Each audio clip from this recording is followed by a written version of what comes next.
Okay, babe, I got a challenge for you. I bet you I can get you to say the number 5. All right. Well, do you agree? You think I can or not? I don't know. No. Okay. What's 1 plus 1? 2. What's 2 plus 2? 4. What's 3 plus 3? 6. What's 7 minus 3? 4. What's 10 plus 5? 15. What's 10 minus 7? 3. I told you I can get you to say the number 3. You didn't say that. You said 5. What are you talking about? Got her. Yeah, you said the number 5. I just made you say it. Oh. If she's with you, you gotta show and prove. Don't ever lose your cool. You gotta woo your boo.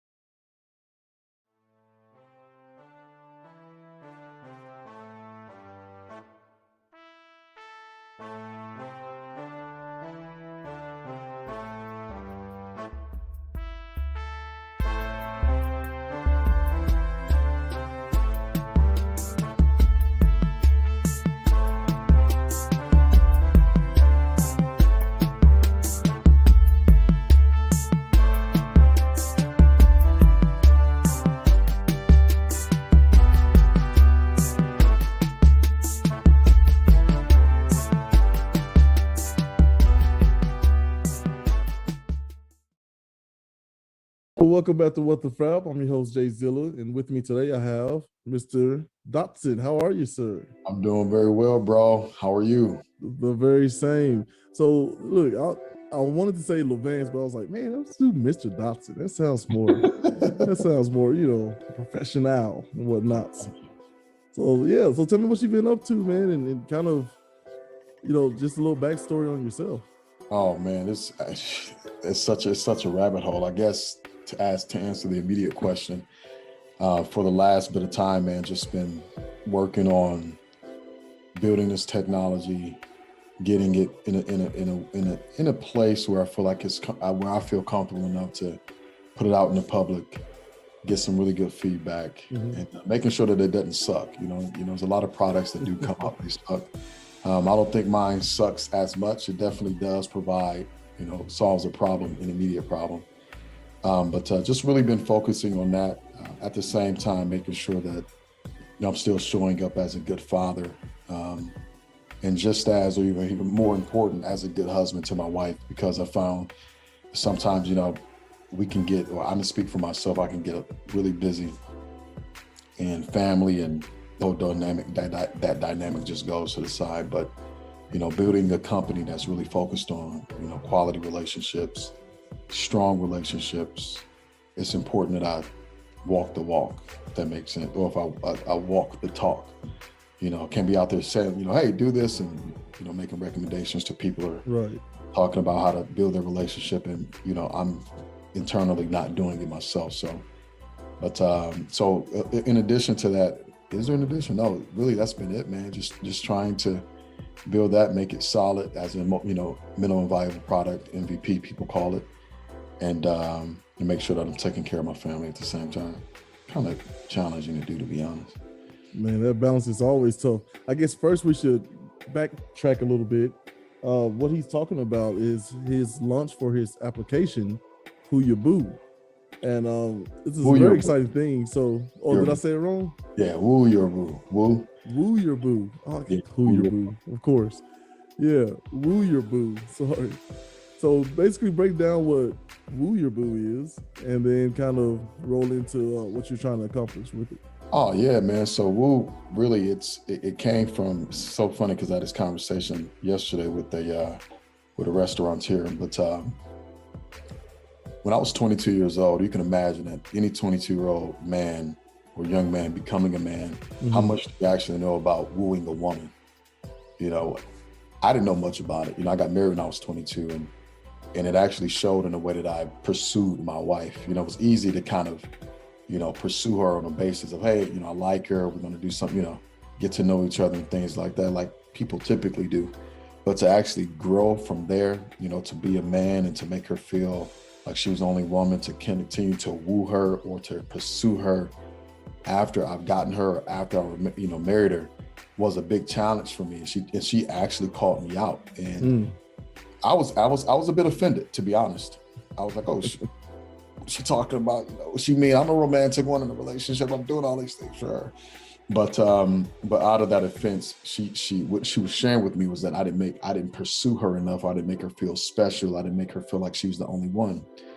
And immediately at that time, it was probably, I'm 34 now, so that was probably about at the age of 28, 27. I can remember thinking to myself, man, I wish there was some type of app out there that can help guide me along this process to how to be a better significant other or spouse, and how to make my wife, how to pursue her, how to do it in a way that's fun and engaging and makes her feel special and things like that.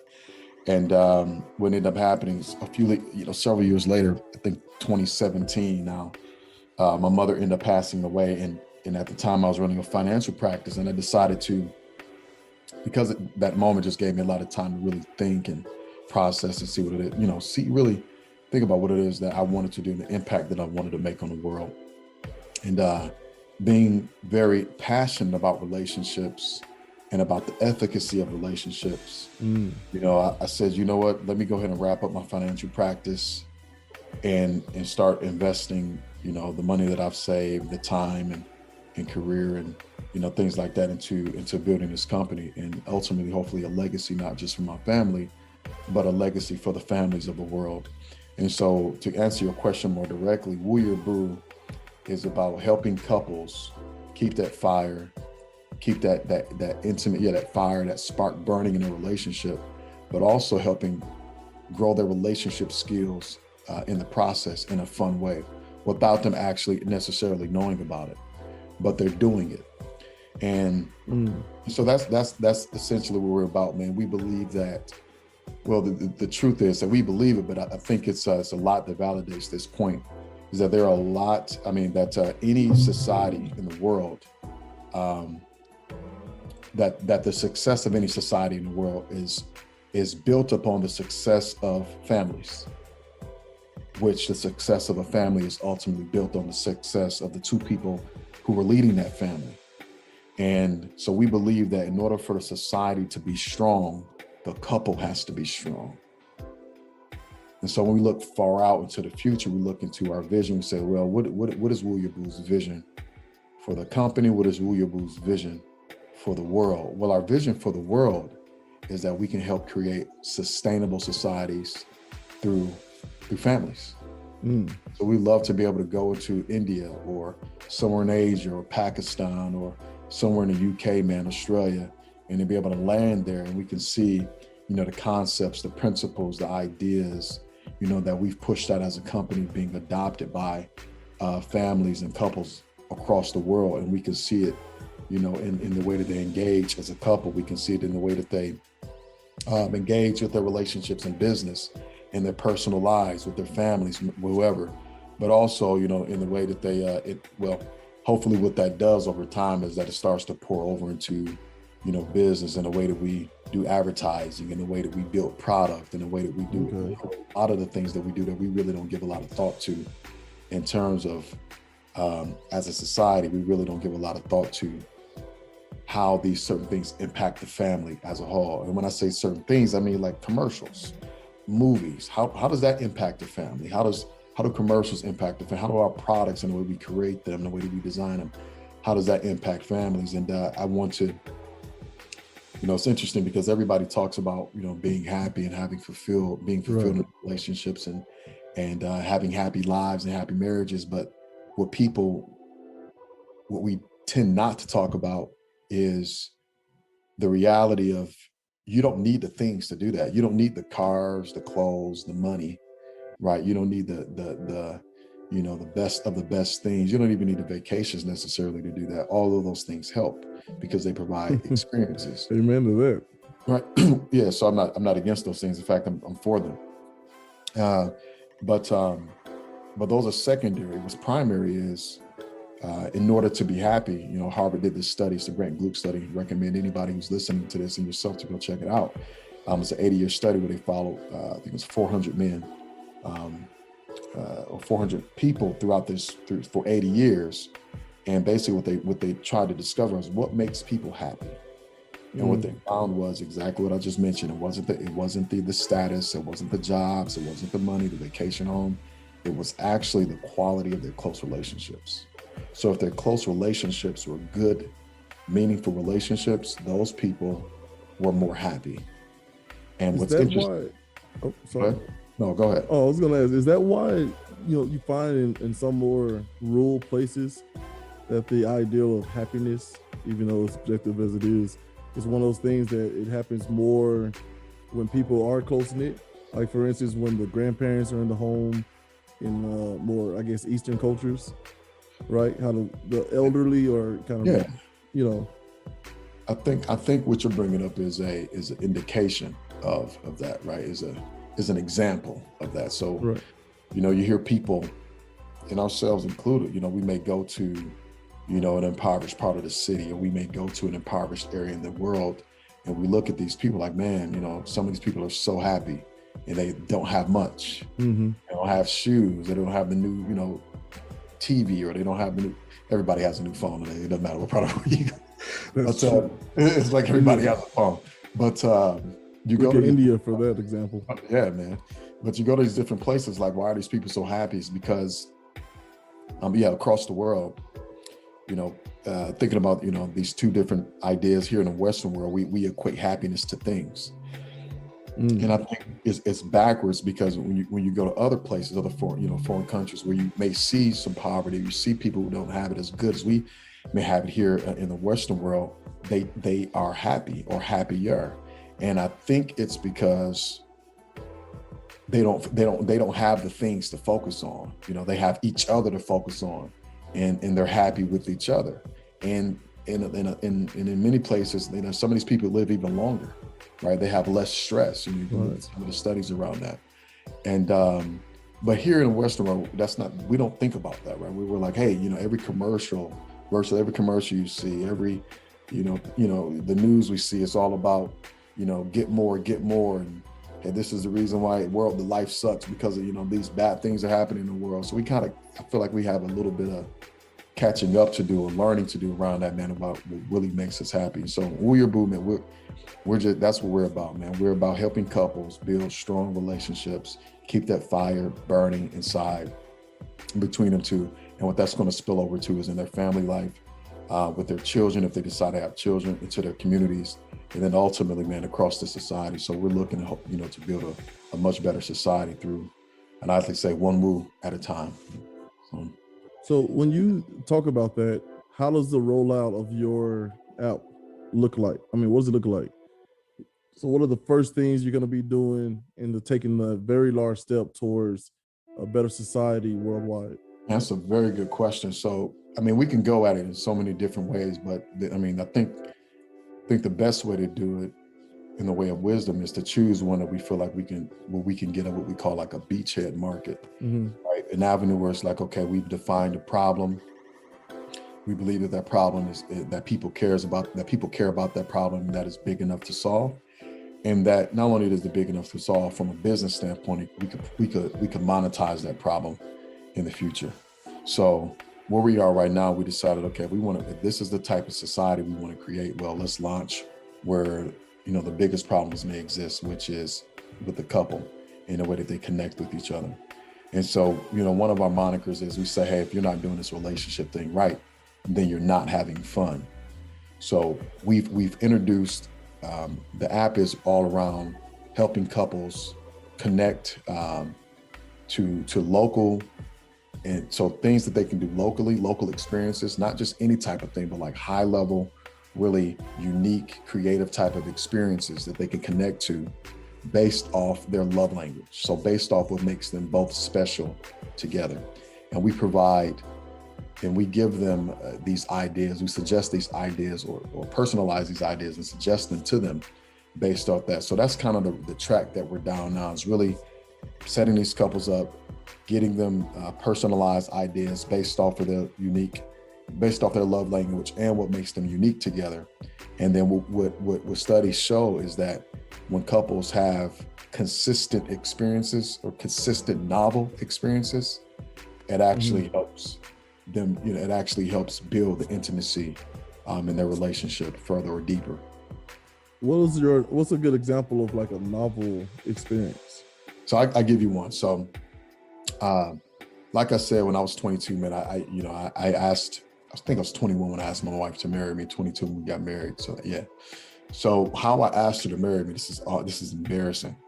So basically, I looked at her and I said, hey, I bought the ring. I didn't give much thought to proposing to her. And so I think, and this sounds really bad, and I hope my wife never hears this, because it probably felt to her exactly how I'm getting ready to say it. Oh no. I pretty much started up on the fly. I had the ring. I'm like, man, I did, that's 90%, man. 10%, I just kind of, just wing it, and I winged asking her to marry me. I'm not even gonna tell you what I did. It was so terrible, I'm embarrassed. Oh, so man, I'm at the edge of my seat. It's okay to say the place. All right, I'll tell you. So basically what I did is I brought her to the mirror. I brought her to a mirror in the bathroom when I came up to Canada. And I was like, hey, you see that woman in the mirror? And she's like, yeah. I was like, that's the woman I want to marry. And then I just said, hey, will you marry me? And yes, 12 years later, almost 13 years, 12 years later, we're married still. Yeah. But from that, so we get married, and, going forward a few years later, she's like, man, your proposal sucked pretty much. I'm kind of getting straight to the point, but basically that's what she said. She's like, it sucked. Yeah. And she never let me live it down. Like, she never let me live it down. I felt bad about it because I'm listening to other guys, how they propose. And every time we end up watching shows where people are proposing and she has to think back about when I proposed, and it was just terrible. So I said, you know what? Okay, I'm gonna do a woo. So our 10-year anniversary, I was like, I'm gonna do a woo for this woman. And I'm about to knock her socks off. Like, she's not gonna be prepared for it. It's gonna be amazing. So this is what I did for her. So at the time, Disney and Pandora had did this collaboration with around the Lion King movie, right? The one that did everything, like the real, like the actual lions and stuff like that, like the cartoon characters. So they did this collaboration around the Lion King movie, and the Lion King, I think Broadway, not Broadway, but they were actually on tour. Like, so they were doing a play. The Lion King play was actually on tour, and it was coming to Toronto. So I said, okay, this is what I'm gonna do for her. So to commemorate this, Disney and Pandora coming together, they built this jewelry line. Okay. So basically what I did is I said, okay, I know the Lion King is coming to Toronto. I'm gonna buy her a ring, okay? Because I got her Pandora bracelets, got her like the little charms. Yeah, little charms. So that, I was like, I'm gonna buy her this ring, and I'm gonna take her to this Lion King play, and I'm gonna set up a whole woo around it. So basically what I did, without her knowing, I called one of my boys, and I was like, hey man, listen, I'm gonna get this hotel. I want you to go, look, I'm gonna talk to the management to let you come in the hotel. And what I want you to do prior to us getting there is I want you to put a heart around the bed in rose petals, okay? And I want you to do rose petals leading all the way up to the bed. And then what I want you to do is I'm gonna give you the ring, and I want you to put I want you to put this ring on the bed, okay? So I set that all up for the evening, but my wife and I, we had come to the hotel like during the day.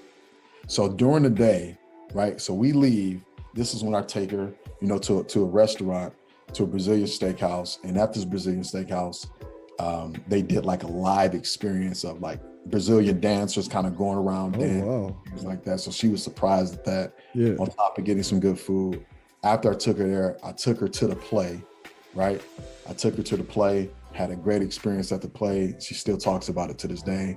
And then from there, I took her to like this live music event.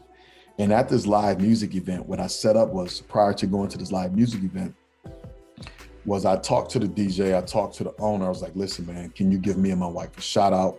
It's our 10-year anniversary. And he's like, yeah, we can do that for you. It's gonna happen at this time, da da da da. So I timed it up to make sure after the play was going to finish at this time, I took her to the live event. At that time, it was like 10:30, 11 o'clock at night. They did they gave us a shout out, and she doesn't know any of this, man, right? Oh, They gave us a wow. shout out. She's Yeah. like, oh my gosh, like, so she's like, just really like, like, wow, like what's happening, you know?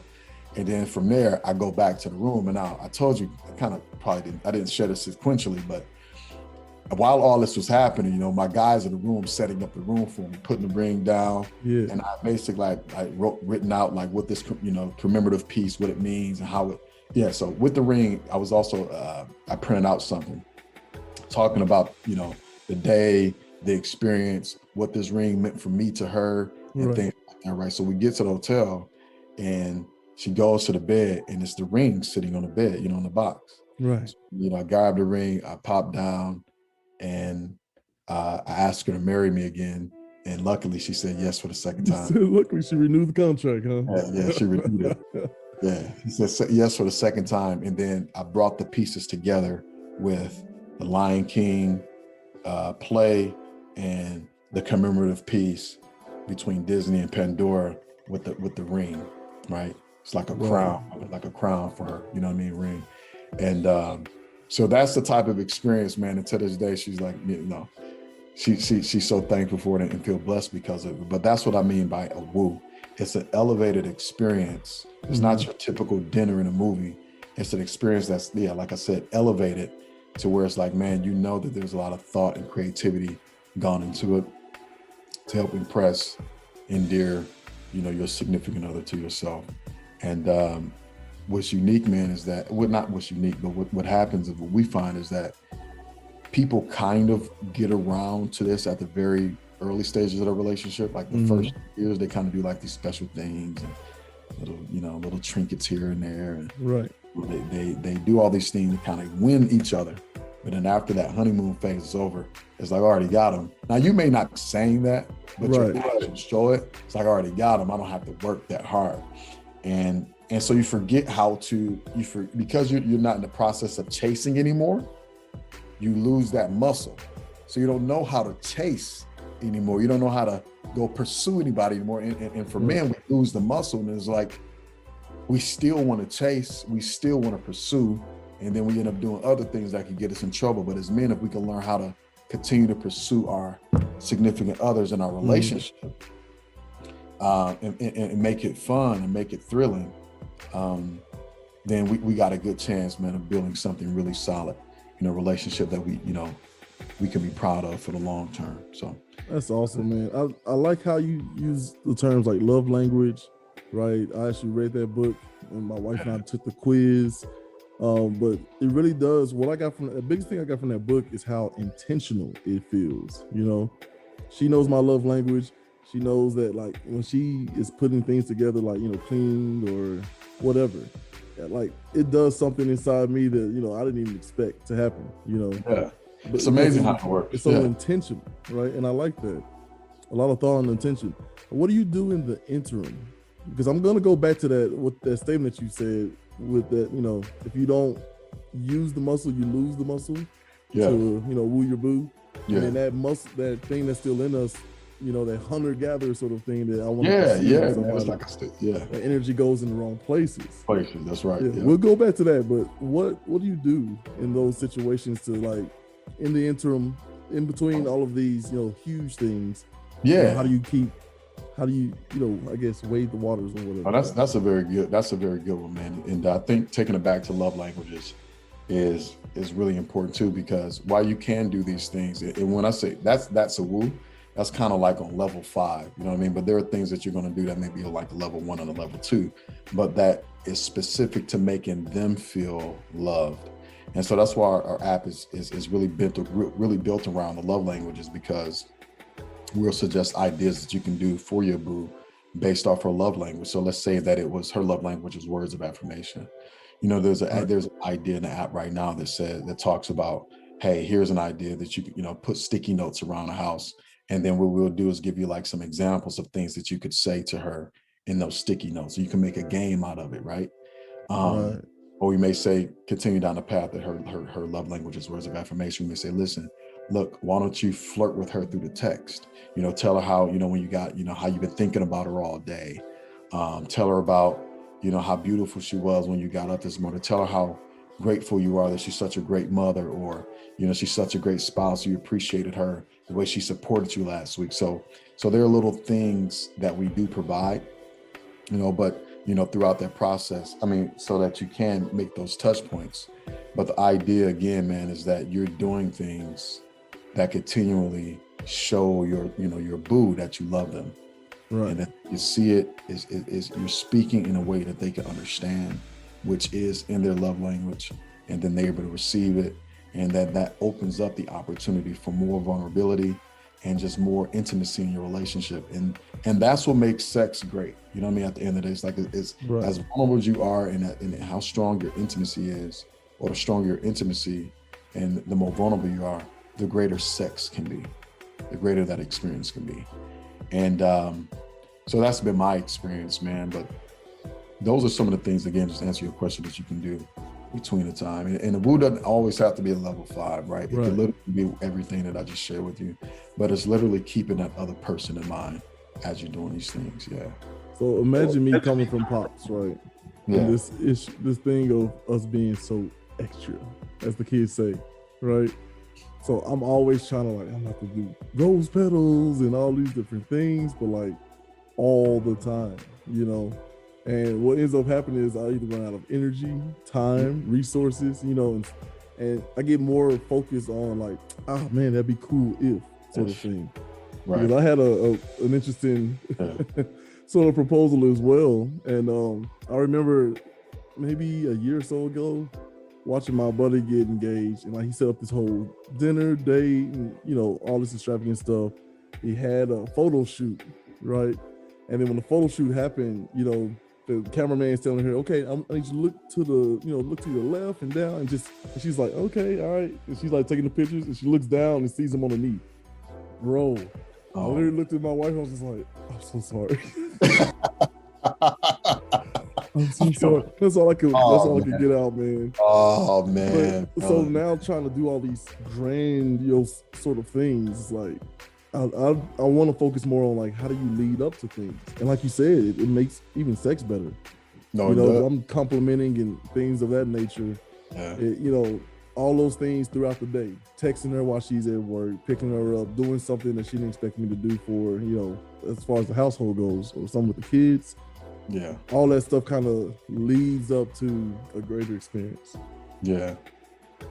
And happiness at the end of the day, right? Like it's, I kind of took us down a path like a woo is, and that's, from a noun perspective, that is a woo, what I was talking about, these things really keeping your significant other, your boo in mind, and then they could turn into these grandiose ideas.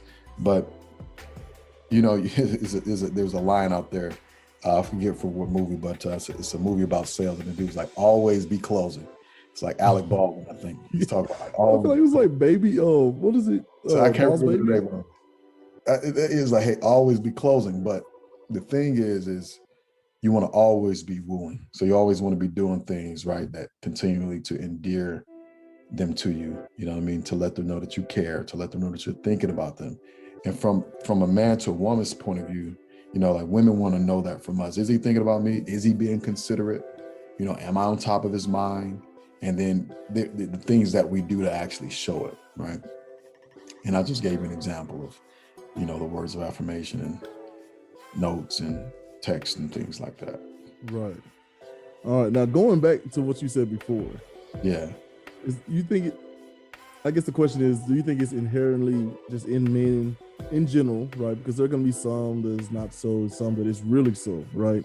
People who are, the outliers. Do we all have that like hunter spirit in us? And like, if not carefully cultivated, it can go awry. And that's what kind of causes like, I guess, affairs and stuff. Yeah, infidelity. So the answer to the question is absolutely. Every man does. I think though, there are men who end up being nurtured or grow into allowing that part of them to take over them and consume them.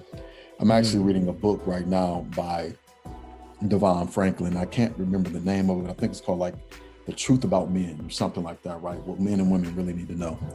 And he brings up this concept in the book, and he talks about the dog versus the master. And I highly recommend reading this book because it's very powerful, because you'll as a man, you'll see yourself in this book. And the book resonates deeply with me because he's speaking exactly how I think. Like, this is exactly how I think. These are things I thought about before, but I never put it. He calls it a dog. I call it the beast. But he said in every man, he said there's a dog. And basically, when you think about a dog, and you think about when you I was about to say buy a dog, but when you bring a dog, to your family, right? That dog's undisciplined. The dog wants what it wants. It'll growl at you if you don't give it what it wants. So what you have to do in order to make that dog, in order to have a good relationship with that dog, and vice versa, where that dog doesn't get on your nerves or makes you want to kick it out or whatever, you have to train the dog. So you, as a master, the master has to train the dog to discipline the dog. Now, the dog is just doing what it does. It runs in the streets when it wants to. It go chases after people. It go pees wherever it wants to. It poops wherever it wants to.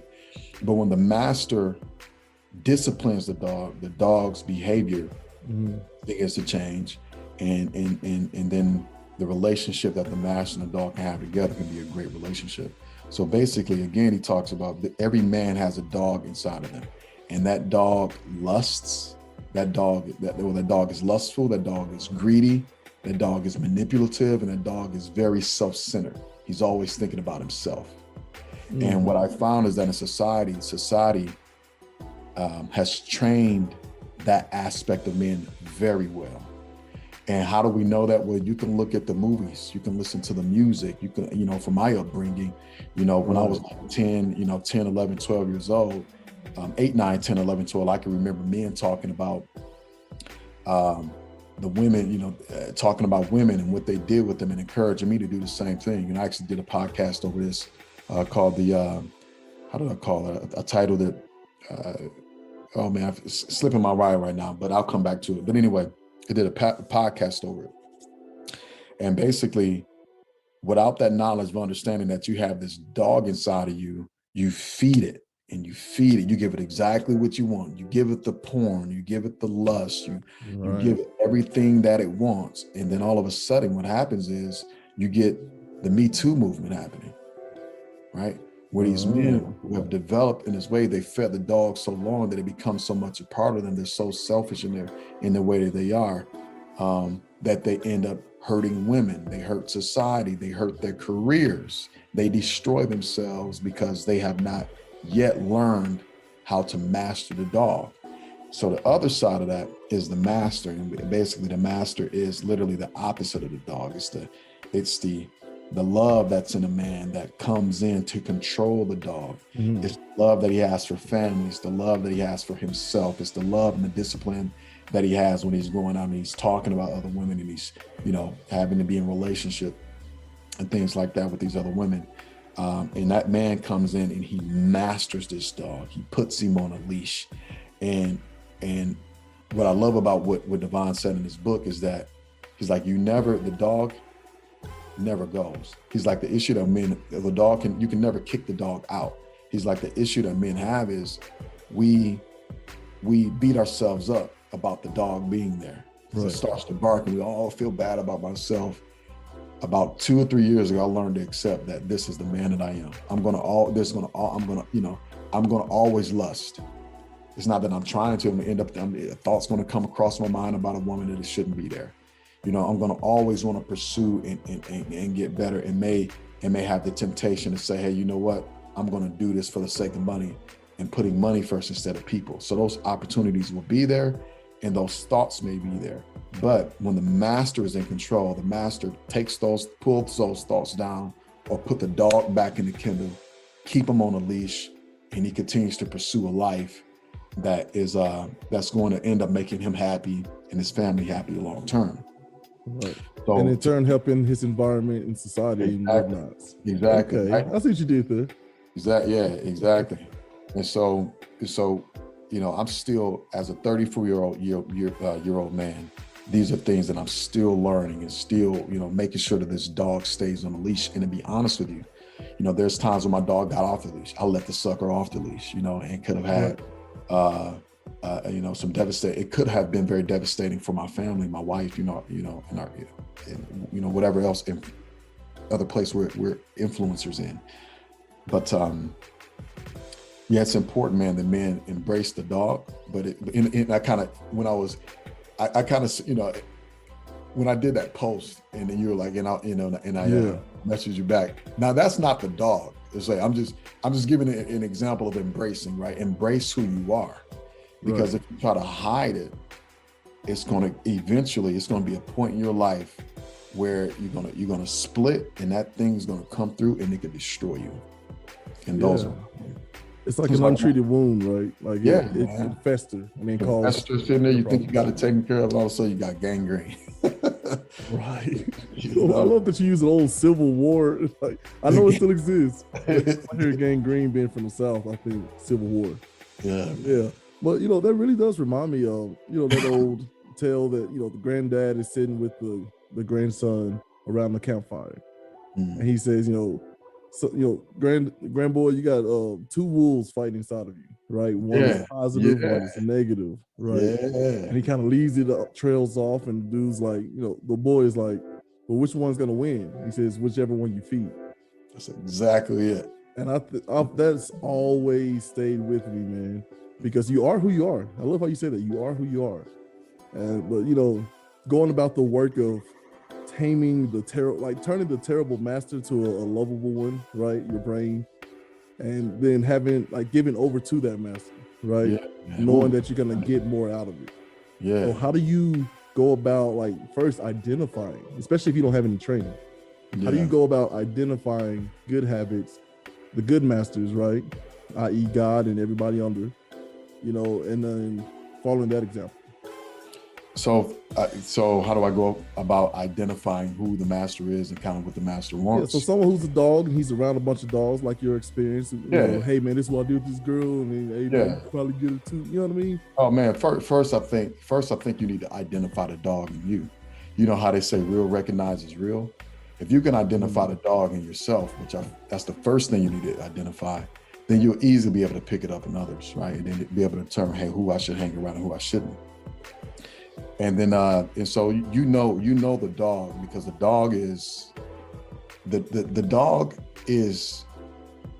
dog thinks that momentary pleasure, that the dog seeks after momentary satisfaction. Right. Boom.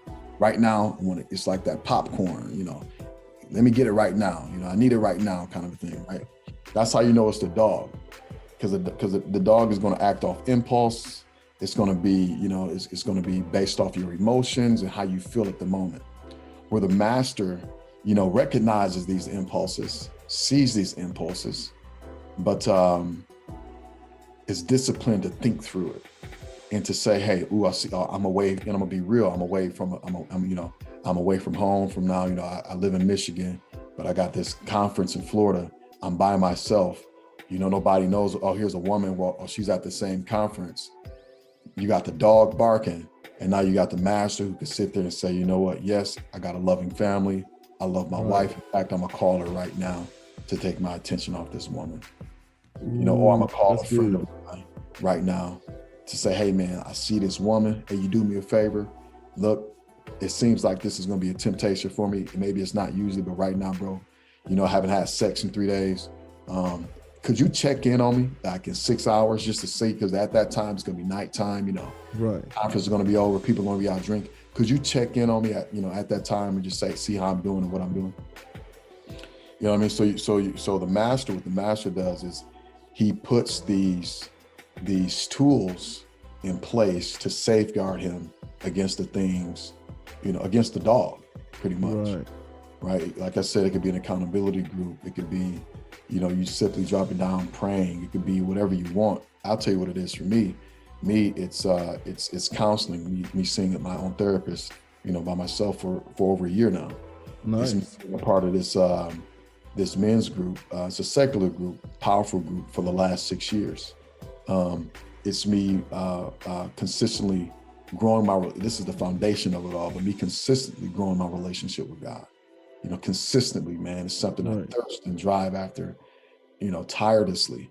It's me reading books. you know, like the book that I just mentioned to you, man. And it's me being honest and real with myself about who I am as a man. Like I'm you know, I will, you know, if I see a beautiful woman, and I'm gonna be completely transparent on this platform because this is how my brand is and how I am. If I see a woman that I wanted to have sex with, and I was and I'm like, man, dude, that would be a woman that I would have sex with, I would say it to God. And by God, you know, I want to have sex with that woman. God, help me have a clean mind right now. That's Man, key that's one. good. I'm being honest. But you're a visualizer though, huh? Yeah, well, something, right? It may not be me actually having sex with her, but I know that's where I know that's where the feeling is going to end up going. I may not put her the like personification of God. Like, look, you talking to her like one-on-one. Look, God, listen. That's a woman that I would like help her out. Yeah, she bad right now, God. You know, God. It's been like you said, you made her. Come on now. You know what I'm dealing with. No, seriously, man. But you know what? I don't feel bad about it. I don't. And the reason why I stopped feeling bad about it is because I realized that that's a part of me. And if I could literally take that little piece out and thump it away, I would. But I cannot. You're speaking to my like. I can't. Yeah. You know, and because I can't, it's like, well, I have to learn to live with it. And that's why I believe that God has a special grace for men who are trying to fight this fight and win this battle, is, you know, because it's not easy to do, especially in this generation where everything is over sexualized. Every single thing. You can't watch it. You can't look on you can't go to a social platform or watch a movie or see anything that doesn't have any how do you call it? Any sexual innuendo or anything. And it doesn't have to be, it could be just sexuality. There's something in there talking about sex is in it. It could be sexuality. It may not be sex, but it could be, you know, anything around sex, sexuality, just put it that way. And you can't get away from it. So it's like, hey man, look, this is recognizing that. And then for me, putting myself in the position to succeed. And this is very paramount in my life, man. And I believe in it full-heartedly. And I want to bring the truth to men and to women, man, in an authentic way, to say, listen, man, this is okay that so-and-so, you know, your significant other deals with this. But now it's, how do you identify what you want, who you are, and how do you can put those things in place to help you be the person you want to be. Man, that's such. See, so I got this thing with my sister, or our sister, right? Oh, Jay Licia, well, I look at her as like, yeah, you're my younger sibling, but you definitely feel like a big sis, you know, because she's matured in ways that I haven't, or, you know, still working on. Gotcha. I feel that same way about you, man. Yo, as my brother, looking at you with this, you know, proud, like, just gaze, right? One thing, I love how you not once like wagged your finger at anyone else or yourself in that sort of situation. You know, it's always about like, hey, embrace it and seek to, you know, bring it under control so that you and the people around you can benefit, you know, fruitfully.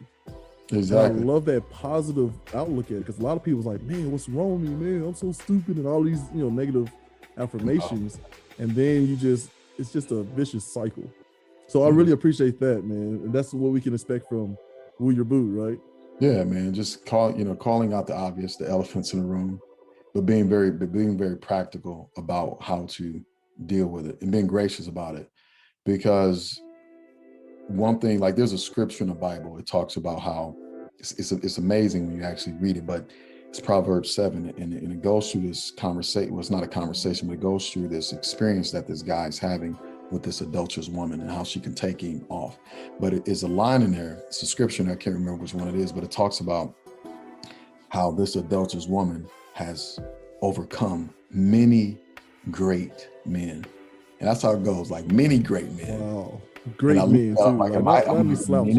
I'm like, many great men. I'm like, so I started to think about the great men that we know of, like Martin Luther King, right?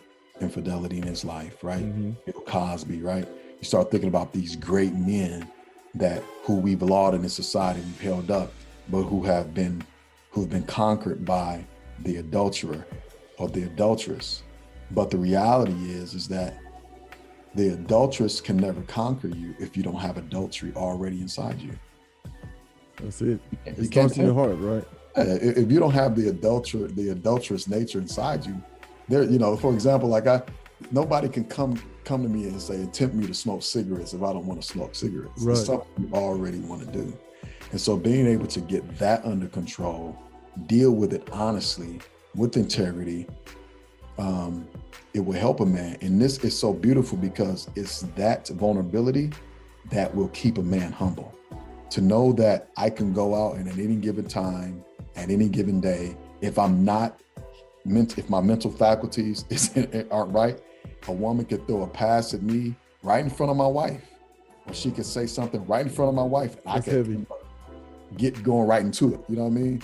If I'm not put together well for that day. So understanding that, man, that every man has to walk this journey, it humbles me. So I have no room to judge any man at all.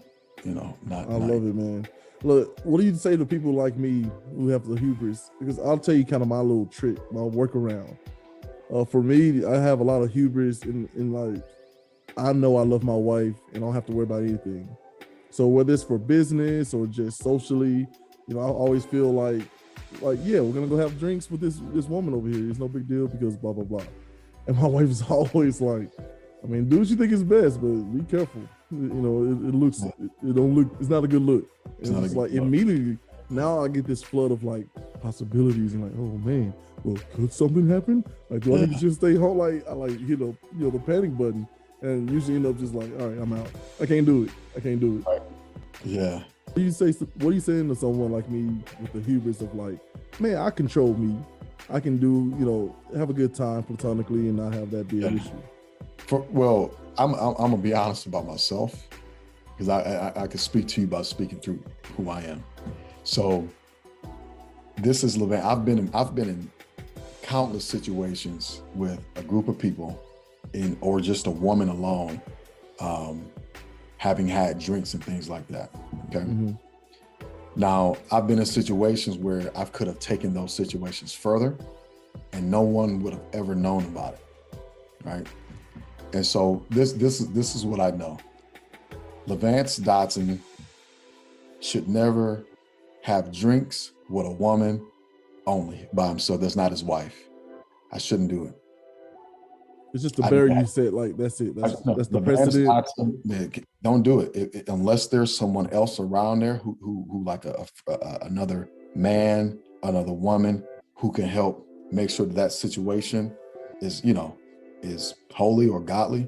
Don't do it. Now, I can't say that I won't have a drink, because I am going to have a drink. I don't have to have a drink, but I like drink, but I don't drink. I'm not a drinker, but I will have a drink. But so knowing situations that can make you vulnerable to that attack, because I'm also not, like, this is going to sound bad, but I'm also not the guy who's going to be rude, who's going to say, get the hell away from me. Stop. Like, I'm not that guy either, right? So it's like, so because I'm quote unquote a nice guy or a gentleman-like guy, you know, if a woman was to come on to me, you know, I'm not going to just, you know, be rude. You know what I mean? So knowing who I am, knowing, okay, this is who I am. These are the things that if this were to happen could potentially get me in trouble. So how do I circumvent that? Well, if I have to be at a work function, or if I have to be at a function where there's networking and there's drinking, I'm gonna have a couple of drinks. Well, either I don't drink at all because nobody's there to help keep me accountable, or I bring someone with me who we can keep each other accountable. And I let them know straight up, you know what I mean? So that's one of those things, was like knowing who you are, knowing what your vices are. This is why you have to be honest, because if you're not honest to yourself or with yourself about it, then you end up putting yourself in positions where you could compromise. And I'm the type of person, like, I don't put anything past anybody, especially me. Like, you can see me, I just don't. I don't put anything like, oh, LaVance will never do that. I might do that given the proper circumstance. So what I'm trying to do is mitigate that. Don't get the proper circumstance. As much as I can control the circumstance, control it, because it can never evolve into something if I control it. You know what I mean? Policing the little things, right? Yeah, it is, man, because I have stories for days, man, about the importance of that. And because those little things end up over time, and it ends up seeking into your heart. It becomes a deep thing in your heart. And all of a sudden, now you're in a place that you shouldn't be. You know? Absolutely. And I like the idea too, taking it back to what we talked about before, is, you know, feeding the right things. Yeah, Right? that's And powerful. It's And true. when you talk about feeding the right things, and somehow people who are making that attempt, right, giving it the good old college try, as they say, it does something to the effect of activate your faith, right?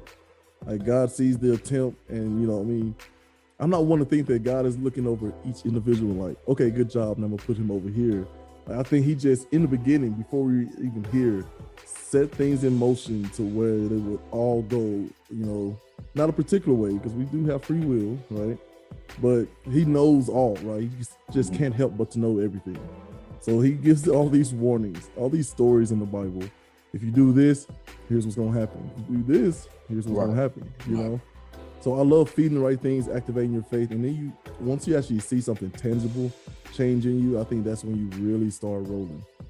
You know, that's what it took for me. I went from, you know, goody two shoes, doing everything everybody tells me to do, had some trauma, and I decided, well, I did everything I was supposed to. It didn't work out. So now I'm doing everything I've ever thought about trying. Yeah. And then overcorrecting the opposite way of being super dogmatic, wagging my finger at everybody, you know. And so now I'm in a more of a state of calm. You know, I got you. You know, a lot more balanced, and like I see the difference. And when I see the difference, it's like, okay, all right, let's keep along this path. That's where I need to be. Yeah. Absolutely. So 2 things before you go. One, I asked each guest, if you were a car personified, what vehicle would you be? Man, probably a Mercedes Maybach. Maybach. Oh. And why? Man, dude, when I seen that car, bro, the top off, and the way that the advertiser positioned it on this ad, you know, it was next to like an ocean, and but then like in the background, it's like this beautiful home, obviously overlooking the beach, and so that whole scene personifies me. And the reason why I said it is because it's like, I feel like that I like to think of myself as, I may not portray this, but I like to think of myself as a classy guy. You know what I'm saying? That when you go in the interior, like, damn, this interior is just phenomenal. Look at the craftsmanship inside this guy, right? And you look on the outside, you know, you look on the outside, you think the outside is great, but when you get on the inside, you're like, oh my gosh, this is amazing. Look at all the it's attractive on the surface.